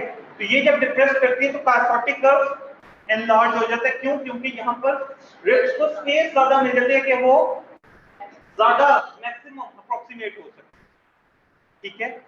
यूजुअली जो थोरेसिक स्पाइन की फ्लेक्शन है वो कौन प्रिवेंट करता है, रिब केज की अप्रोक्सीमेशन प्रिवेंट करता है। 25 से 45 डिग्री फ्लेक्शन अलाउ है, 20 डिग्री ऑलमोस्ट एक्सटेंशन अलाउ है। 20 डिग्री क्या है, एक्सटेंशन अलाउ है। अब आप देखना बेटा, फ्लेक्शन के अंदर क्या होता है, क्या होगा फ्लेक्शन के अंदर, ऊपर वाला वर्टिब्रा क्या करेगा, टिल्ट करेगा आगे की तरफ, ठीक है। ऑस्टोट्रांसवर्स जॉइंट के ऊपर आर्टिकुलेशन जो है that is very much important. Costotransverse के ऊपर जो आर्टिकुलेशन है वो सबसे ज्यादा इंपॉर्टेंट है। अब आप देखिए, जब वर्टिब्रा आगे की तरफ टिल्ट हुआ है, ठीक है, क्या हुआ है, आगे की तरफ टिल्ट हुआ है, यहां से रिब क्या करेगी,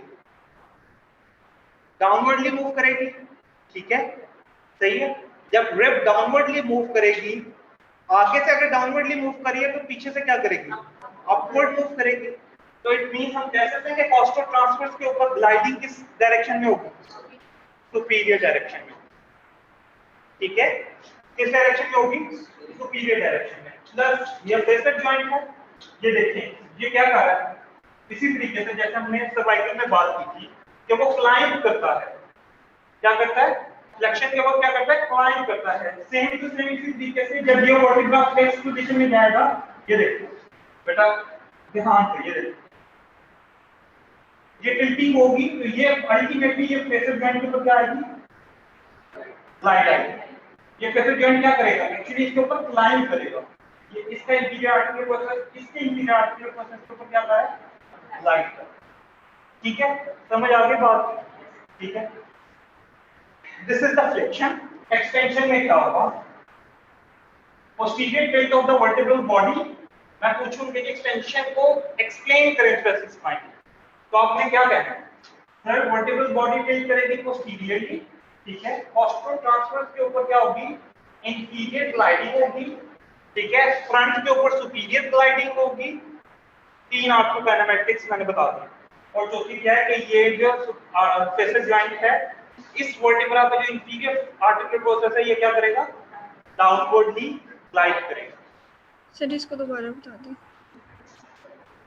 तो एक बात, थोरेसिक स्पाइन का वर्टिब्रल बॉडी जब एक्सटेंशन में जाएगी, posterior tilting of the vertebral body along with inferior translation of the costotransverse joint या inferior gliding at the costotransverse joint, क्योंकि यहाँ पर जो रिब है ये क्या कर रही है, डाउनवर्डली ग्लाइड कर रही है ना, जस्ट लाइक दिस, ठीक है। अब रिब्स पीछे से अप्रोक्सीमेट करेंगे, आगे से क्या होंगी, एक्सपेंड होंगी। हम क्या कहते हैं, सांस बेहतर करने के लिए ऐसे होके बैठे, लंबा सांस लें, ठीक है। ऐसे होके बैठेंगे तो सांस, लंबा सांस लें, आप सारे ऐसे होके बैठे, मतलब मैक्सिमम लंबा सांस खींचे हम सारे, दैट इज डिफिकल्ट, ऐसे होकर लंबा सांस खींचे, जितना मर्जी लंबा सांस खींचे, समझ आई बात की। सो दैट इज डिफिकल्ट। एक्सटेंशन में जो पीछे की तरफ ग्लाइडिंग ज्यादा है, डाउनवर्ड डायरेक्शन है, और आगे की तरफ ग्लाइडिंग अपवर्ड डायरेक्शन, समझ आ गई बात की। तो कॉस्टल ट्रांसवर्स के ऊपर इंफीरियर ग्लाइडिंग होगी, ठीक है। एंटीरियरली रिब्स के ऊपर सुपीरियर ग्लाइडिंग होगी। अगर हम किसकी बात करेंगे, स्टर्नोकॉस्टल जॉइंट्स की, तो यहाँ जो कॉस्टल आर्टिकुलेशंस है विद द स्टर्नम, यहाँ पर कौन सी ग्लाइड होगी, सुपीरियर। मैं यहां से अगर सुपीरियर ग्लाइड दे दूं किसी भी रिब को, तो वहां पे हो जाएगी इंफीरियर ग्लाइडिंग, हो जाएगी ना, क्योंकि रिब एक ही है। मैं अगर यहां से ग्लाइड करूंगा तो अल्टीमेटली वहां तक इफेक्ट जाएगा। लेकिन हम लोगों ने मोबिलाइजेशन निकाली क्यों है, मोर स्पेसिफिक होने के लिए, कि जिस स्पेसिफिक इशू, जिस जगह पे इशू है, जिस जगह पे ग्लाइडिंग रिस्ट्रिक्टेड है, आपने उधर भी ग्लाइडिंग करनी, आपको दूर ग्लाइडिंग करने की जरूरत नहीं। यहां तक बात की समझ आ गई। और यहाँ पे जो फेसर जॉइंट है ये क्या करेगा, डाउनवर्डली ग्लाइड करेगा। क्या करेगा, इस वर्टिब्रा का इंफीरियर आर्टिकुलर प्रोसेस किस डायरेक्शन में ग्लाइड करेगा, डाउनवर्ड डायरेक्शन। समझ आ गई बेटा। उसमें हम लोगों ने ओरिएंटेशन बताई थी बैकवर्ड्स, अपवर्ड एंड मीडियली। इसमें हम लोग बताते हैं backwards, upward and lateral. Lateral क्यों है, बल है यहाँ पे, हमने क्या रखना है, बल। उसके लिए क्या था, बम था, इसके लिए क्या है, बल है। लेटरल होगी तो ओरिएंटेशन अलाउ होगी, अगर स्लाइड मीडियल होगी तो भी, सॉरी, लेटरल होगी तो रोटेशन अलाउ होगी, अगर मीडियल होगी तो भी रोटेशन पॉसिबल नहीं होगी, rotation become more difficult. Lateral में क्या होगी, जब लेटरल ओरिएंटेशन हो, जस्ट लाइक दिस, तो रोटेशन पॉसिबल है, यहां से ऊपर वाले वर्टिब्रा का नीचे की तरफ जाना इजी है। समझ आ गई बात, ठीक है। तो दैट इज द इंपॉर्टेंस कि यहां पर क्या है, backwards, upward and lateral direction. समझ आ गई बेटा, ठीक है। यहां तक बात समझ आ गई। This is flexion extension.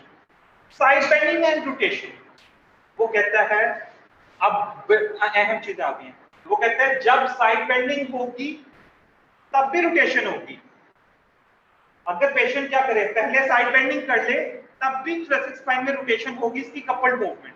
क्योंकि आप ये याद रखेंगे कपल्ड मूवमेंट स्पाइन में दो हैं, रोटेशन के साथ साइड बेंडिंग या साइड बेंडिंग के साथ रोटेशन। वो कहते हैं जब आप साइड बेंडिंग पहले करेंगे तब भी रोटेशन होगी, जब रोटेशन पहले करेंगे तो भी साइड बेंडिंग होगी।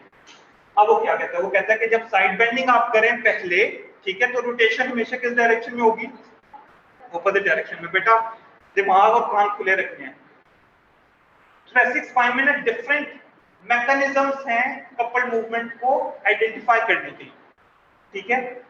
पहला क्या है, ये मैं पहली बात एक्सप्लेन कर रहा हूं कि सबसे पहले क्या है, पेशेंट ने क्या किया, साइड बेंडिंग की, तो रोटेशन क्या होगी, ऑपोजिट डायरेक्शन में होगी, हमेशा याद रखिए। लेकिन वो कहते हैं यहाँ पे थोरेसिक स्पाइन की साइड बेंडिंग को हम बोलते हैं लैटेक्शन। क्या बोलते हैं, LATEXION।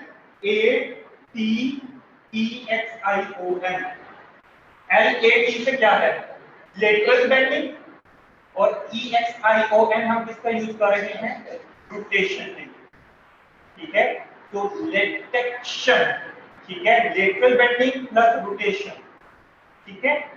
इसमें लेटरल बेंडिंग अगर राइट साइड की है तो रोटेशन क्या होगी, लेफ्ट साइड की, ठीक है। फिर नेक्स्ट जो आ जाती है that is rotexion, that is rotexion. Rotexion is for rotation plus lateral bending, ठीक है। रोटेक्शन किसके लिए, रोटेशन प्लस लेटरल बेंडिंग। यहाँ पे EXION जो है वो आ जाता है साइड फ्लेक्शन के लिए। रोटेक्शन में रोटा किसके लिए आ गया, फॉर द रोटेशन, और एक्शन किसके लिए आ गया, साइड फ्लेक्शन के लिए। साइड फ्लेक्शन से EXION दिया गया है, तो साइड फ्लेक्शन के लिए क्या आ गया, साइड। वो कहते हैं जब रोटेशन पहले करे पेशेंट, ठीक है, तो साइड बेंडिंग क्या होगी, सेम साइड की होगी। रोटेक्शन में जब पेशेंट रोटेशन पहले कर लेगा तो साइड बेंडिंग किस साइड की होगी, सेम साइड की होगी। अगर लेटेक्शन होगी, लेटरल बेंडिंग पहले करेगा तो रोटेशन क्या होगी, ऑपोजिट साइड की होगी, ठीक है। समझ आ गई बात। एक तो ये चीज है लेटेक्शन एंड रोटेक्शन, ठीक है। दूसरी चीज क्या है, इसमें हम अगर रोटेशन को देखें, rotation same to same, rotation में एक वर्टिब्रा के ऊपर क्या ऑर्थोकाइनेमेटिक्स आती है या पोस्टर ट्रांसफर्स के ऊपर क्या आती है। हम रोटेशन को कैसे कहते हैं कि जी अगर राइट साइड की रोटेशन है तो राइट साइड वाला फेसेट किस में जा रहा है, एक्सटेंशन में जा रहा है, लेफ्ट साइड वाला फेसेट किस में जा रहा है, फ्लेक्शन में जा रहा है। हम ये कह सकते हैं कि लेफ्ट साइड के ऊपर जो पोस्टर ट्रांसफर्स ग्लाइडिंग है वो किस डायरेक्शन में है, सुपीरियर डायरेक्शन में है, ठीक है, और एक्सटेंशन में राइट साइडेड में पोस्टर ट्रांसफर्स पे ग्लाइडिंग किस डायरेक्शन में, इंफीरियर डायरेक्शन। सर ये नहीं समझ आई। हमने फ्लेक्शन में कहा था पोस्टर ट्रांसफर्स ग्लाइडिंग किस डायरेक्शन में होती है, सुपीरियर डायरेक्शन में। हमने कहा था कि जब थोरेसिक स्पाइन की फ्लेक्शन होती है तो पोस्टर ट्रांसफर्स में ग्लाइडिंग किस डायरेक्शन में होती है, सुपीरियर डायरेक्शन में। फिर हमने ये कहा कि जब एक्सटेंशन होती है तो फिर किस डायरेक्शन में होती है, इंफीरियर डायरेक्शन में। अब हम क्या कह रहे हैं, दोनों को कंबाइन कर रहे हैं। हम कह रहे हैं कि जी जब रोटेशन होगी तो एक साइड पे फ्लेक्शन होगी, एक साइड पे एक्सटेंशन होगी, ठीक है। उन दोनों को पकड़ के एक को फ्लेक्शन में रख दो, एक को एक्सटेंशन में। समझ आ गई बात, ठीक है। हमने क्या कहा, राइट साइड की रोटेशन है तो राइट साइड का फेसेट किसमें जा रहा है, एक्सटेंशन में जा रहा है। एक्सटेंशन को उठा के उसमें रख दो, एक्सटेंशन में क्या कहते हैं, इंफीरियर ग्लाइडिंग है। फ्लेक्शन को उठा के लेफ्ट साइड पे रख दो क्योंकि वो क्या कहती है कि जो ट्रांसफर पोस्टर ट्रांसफर्स पर ग्लाइडिंग क्या है, सुपीरियर डायरेक्शन। समझ आ गई यहां तक। So that is the orthokinematics of the rotation. Now another Frette's law. क्या है, Frette's law. Frette's law क्या कहता है, वो कहता है Frette's law, वो कहता है कि थोरेसिक और लंबर के लिए उसके टोटल 3 लॉ क्या है, टोटल 3 लॉ, ठीक है। बात वो भी यही कर रहा है जो हमने रिलेटेक्शन और रोटेक्शन में की है, लेकिन वो बात करता है रिगार्डिंग अ पैथोलॉजिकल कंडीशन। वो बात करता है टाइप 1 सोमैटिक डिसफंक्शन की और टाइप 2 सोमैटिक डिसफंक्शन, ठीक है। ये जो बेटा हमें बैठे बिठाए कहीं पे दर्द होना शुरू हो जाए ड्यू टू मस्कुलोस्केलेटल इंपेयरमेंट, उसको हम लोग सोमैटिक डिसफंक्शन बोलते हैं, ठीक है। वो कहता है कि स्कोलियोसिस, हाँ आप लोगों ने स्कोलियोसिस में क्या पढ़ा है, स्कोलियोसिस कभी पढ़ा है, स्कोलियोसिस में आपने क्या पढ़ा था, लेटरल साइड बेंडिंग। अच्छा जी, side lateral bending, lateral curvature of the spine. ये लेटरल कर्वेचर हो गया स्पाइन का, और क्या होगा, रोटेशन के साइड पर होगा towards the side of convexity. Simple, यहाँ पे क्या है, कनकैविटी डेवलप हो रही है तो अल्टीमेटली कन्वेक्सिटी क्योंकि इस साइड पर है तो टुवर्ड्स द साइड मींस कि राइट साइड बेंडिंग है तो रोटेशन क्या है, ऑपोजिट साइड के लेफ्ट साइड बेंडिंग और लेफ्ट रोटेशन है, ठीक है। ऐसे ही पढ़ा था ना, ठीक है।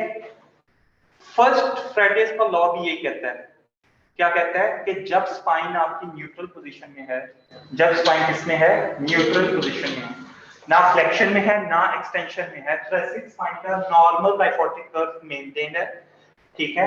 अब आप जब इसके ऊपर लेटरल बेंडिंग करवाओगे तो फिर क्या होगी, रोटेशन ऑपोजिट साइड में होगी, क्योंकि थोरेसिक स्पाइन किसके ऊपर डिपेंड करती है, एक्सियल लोडिंग के ऊपर डिपेंड करती है, ठीक है। किसके ऊपर डिपेंड करती है, एक्सियल लोडिंग के ऊपर। T1 पे अगर हम एक्सियल लोड इसका मेजर करें तो 9% होता है बॉडी वेट, किसके ऊपर, T1 पे, और T12 पे वही वेट कहां तक चला जाता है, 37%। मतलब T12 कितना वेट बेयर है, 37% ऑफ योर बॉडी वेट, और T1 कितना बेयर है, 9%। मतलब चुगे में से कुछ 100-200 ग्राम, ठीक है, और वो 50-60 किलो पाउंड का है बेयर, बेचारा 12 वर्टिब्रा, ठीक है। समझ आ गई बात, ठीक है। तो that is important. Axial loading के ऊपर डिपेंड करता है कि लेटरल बेंडिंग के साथ रोटेशन सेम साइड की होगी कि ऑपोजिट साइड की, ठीक है। लेटरल बेंडिंग के साथ रोटेशन सेम साइड की होगी कि ऑपोजिट साइड की होगी, किस पे डिपेंड कर रहा है, एक्सियल लोडिंग के ऊपर। फ्राइडेज का फर्स्ट लॉ पढ़ लिया, ये नंबर थोरेसिक में भी अप्लाई होता है, ये नंबर पर भी अप्लाई होता है, ठीक है। अब वो कहते हैं सेकंड लॉ पढ़ लें। सेकंड लॉ क्या कहते हैं, नॉन न्यूट्रल पोजीशन मींस कि अगर फ्लेक्शन में है थोरेसिक स्पाइन, अगर एक्सटेंशन में है थोरेसिक स्पाइन, ठीक है। अगर किसमें है, फ्लेक्शन में है या फिर किसमें है, एक्सटेंशन में है, न्यूट्रल पोजीशन पे नहीं है, न्यूट्रल पोजीशन से किसमें चलेगी, नॉन न्यूट्रल पोजीशन में, तो फिर क्या होगा कि आपकी रोटेशन और साइड बेंडिंग क्या होगी, सेम साइड पर होगी, रोटेशन ऑफ साइड बेंडिंग क्या होगी, सेम साइड की होगी, ठीक है। अब ऐसे साइड बेंडिंग करें और सेम साइड पे रोटेट होने की कोशिश करें, सारे खड़े हो जाए जल्दी से जल्दी से जल्दी से, मतलब अपने खुदा में खासा कुछ हो जाए, कोई नादान या आफत आ जाए तो आप लोगों को खड़े होते टाइम लग जाएगा। नाउ लेट साइड बेंड, ठीक है, और रोटेट करना ऑपोजिट साइड पे, नहीं नीचे से नहीं रोटेट करना बेटा, सिर्फ अपनी ट्रंक को रोटेट करें ऑपोजिट साइड पे, ठीक है। ट्रंक रोटेट हो सकती है इजीली, अगर आप राइट साइड बेंडिंग करें और ऑपोजिट साइड पर रोटेट करें तो आप रोटेट हो सकते हैं, आपकी थोरेसिक स्पाइन इजीली रोटेट हो जाएगी। अब आप साइड बेंडिंग करें सेम साइड पे और इधर रोटेट होने की कोशिश करें, डिफिकल्ट है, ठीक है। आप जब रोटेट आप होगे तो अल्टीमेटली आपकी पेल्विस रोटेट होगी, आपकी ट्रंक रोटेट नहीं होगी, समझ आ गई बात नहीं। So it is a neutral position, means side bending is coupled with opposite side rotation. अब आप क्या करें, फ्लेक्शन में चले जाएं, नंबर पॉइंट फ्लेक्शन में जाएं, आप साइड बेंडिंग करें और आप रोटेशन करें, सेम साइड की रोटेशन करनी है, फ्लेक्शन में जाके, ठीक है, राइट साइड बेंड करें और सेम साइड की रोटेशन करें, ठीक है। तो दैट विल बिकम इजियर, हाथ आपका इजीली अप्रोच कर जाएगा, लेकिन आप फ्लेक्शन में जाके राइट साइड बेंडिंग करके ऑपोजिट साइड पे रोटेट नहीं कर सकते, ठीक है। That is the non neutral position. बड़ी दर्द निकल आई होगी किसी ने, समझ आई बात? सो that is the non neutral position, बैठ जाए। That is second law of fretting. First law जो है ये किसके लिए है, टाइप 1 सोमैटिक डिसफंक्शन के लिए, दैट इज फॉर स्कोलियोसिस, ठीक है, याद रखना है। टाइप 2 जो दूसरा लॉ है that is for type 2 dysfunction, वो किसके लिए है, टाइप 2 डिसफंक्शन के लिए। और टाइप 2 डिसफंक्शन में जिसमें सिर्फ एक वर्टिब्रा आउट ऑफ अलाइनमेंट होता है, टाइप 1 सोमैटिक डिसफंक्शन में पूरे का पूरा जो थोरेसिक स्पाइन होता है ये आउट ऑफ अलाइनमेंट होता है टाइप 1 में, जो स्कोलियोसिस जिसको हम कहते हैं, ऐसे ही है ना, उसमें कोई एक वर्टिब्रा तो नहीं ना होता आउट ऑफ अलाइनमेंट। टाइप 2 में क्या होता है, सिर्फ एक वर्टिब्रा आउट ऑफ अलाइनमेंट होता है, क्या होता है, सिर्फ एक वर्टिब्रा आउट ऑफ अलाइनमेंट होता है। वो कहता है अगर आपको न्यूट्रल पोजीशन में नहीं ना पता चल रहा कि पेन का ओरिजिन क्या है, तो फिर आप नॉन न्यूट्रल पोजीशन पे ये अप्लाई करके देखेंगे, आपको पेन के ओरिजिन का पता चल जाएगा। कितना मजेदार फिजिकल थेरेपी। अगर फिजिकल थेरेपिस्ट को पता हो ना, ठीक है, तो आपकी सोच है इतना डॉक्टर को भी नहीं पता होता, मेडिकल डॉक्टर जितना आपको पता होता, ठीक है, समझ आई बात है? ये किसी को बात पता कि हम बेंडिंग करेंगे तो हमारी रोटेशन सेम साइड की हो जाएगी, हम बेंडिंग नहीं करेंगे तो रोटेशन ऑपोजिट साइड की हो जाएगी। फर्स्ट लॉ क्या कहता है, न्यूट्रल पोजीशन में राइट साइड की साइड बेंडिंग होगी तो रोटेशन ऑपोजिट साइड की होगी, ठीक है। फ्लेक्शन या एक्सटेंशन में जब आप साइड बेंडिंग करेंगे तो रोटेशन सेम साइड की होगी, ठीक है, समझ आ गई बात को?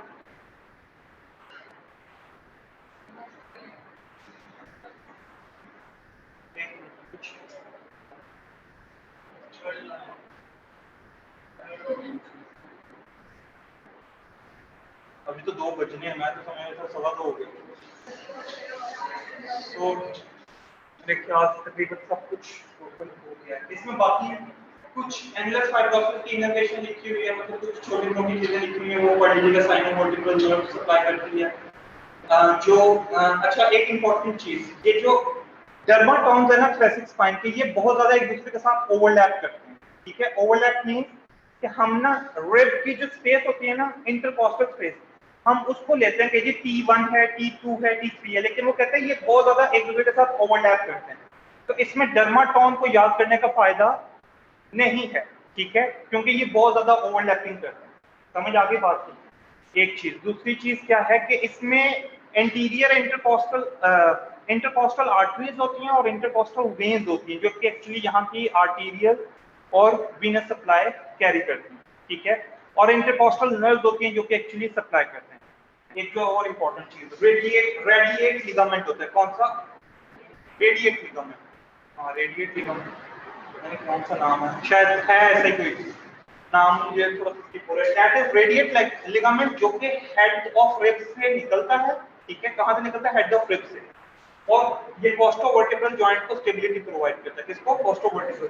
उसकी 3 प्रोजेक्शंस होती हैं फैन लाइक, एक ऊपर वाले, डेमी फेसेट के लिए, एक नीचे वाले डेमी फेसेट के लिए और मिड वाली इंटरवर्टिब्रल डिस्क के लिए, यही याद।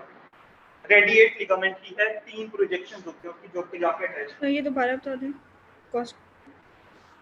3 बेटा 3 प्रोजेक्शंस होती हैं रेडियल हेड की। ये let's say this dorsal aspect of my palm, this is the radial head, this is the head of the red. यहां से ओरिजिनेट कर रहा है रेडिएट लिगामेंट जिसकी 3 प्रोजेक्शंस है। एक प्रोजेक्शन होगी सुपीरियर डेमी फेसेट के लिए, दूसरी प्रोजेक्शन होगी इंटरवर्टिब्रल डिस्क के लिए और तीसरी प्रोजेक्शन होगी किसके लिए? इंफीरियर डेमी फेसेट के। समझ आ गई बात सी?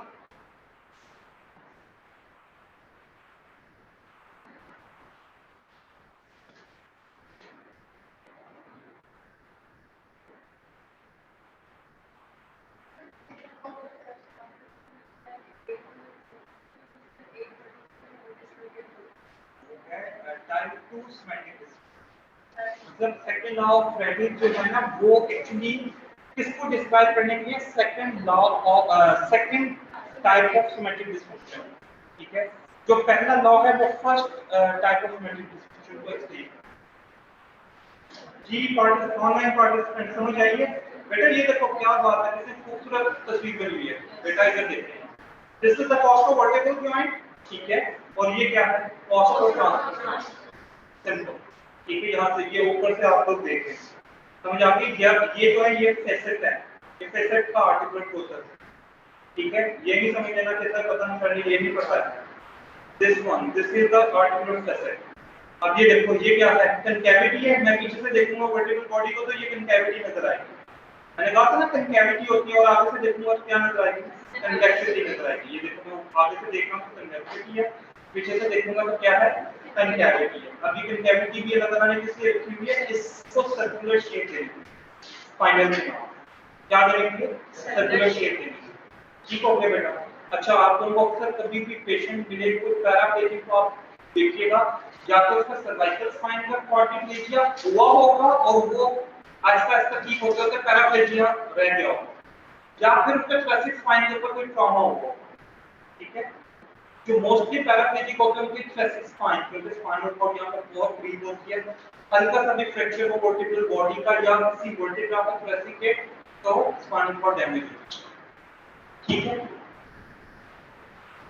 So it was all about today's lecture. जी बच्चों, any question?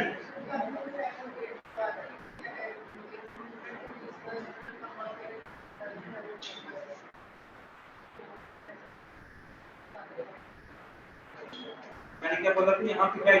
वो टाइप 1 और टाइप 2 सिमेट्रिक डिस्फंक्शन के लिए क्या है? मैंने कहा था कि अगर पेन आपको नहीं फाइंड आउट हो रहा है, ठीक है, तो आप जो पहला लॉ है, पहले लॉ क्या है? नेचर फिजिक्स में आप चेक कर सकते हैं। दूसरा लॉ अगर आप अप्लाई करोगे तो पेशेंट की पेन के ओरिजिन में आपको पता चलता है, क्योंकि उसमें सिर्फ एक जो वर्टिब्रा हो वो आउट ऑफ अलाइनमेंट हो, और पेशेंट का जो वो एक वर्टिब्रा है वो किसी एक साइड की मूवमेंट अलाउ नहीं करेगा। No need to position flexion. Right side dependent और राइट साइड डिपेंडेंट, वो अगर इस साइड के लॉ कर रहा है तो वो उस साइड के लॉ नहीं करेगा, और आपको पता चलेगा अच्छा जी यहाँ पे डिस्फंक्शन है।